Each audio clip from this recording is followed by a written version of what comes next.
Далее о спорте. В Якутске прошел чемпионат школы высшего спортивного мастерства по вольной борьбе. Итоги турнира показали, в какой форме находятся борцы перед ответственными предолимпийскими стартами. С 5 января сборная приступила к завершающему учебно-тренировочному сбору к международному турниру серии Golden Grand Prix Иван Ярыгин. На данном турнире Якутии будут представлять 15 человек, в том числе лидер команды Виктор Лебедев.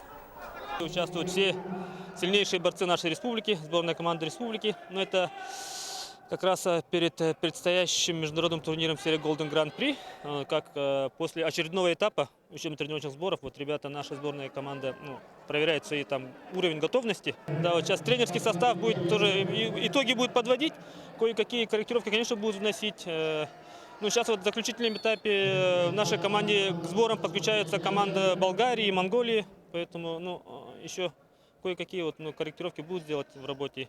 И, в принципе, команда, я думаю, готовая поедет в Красноярск.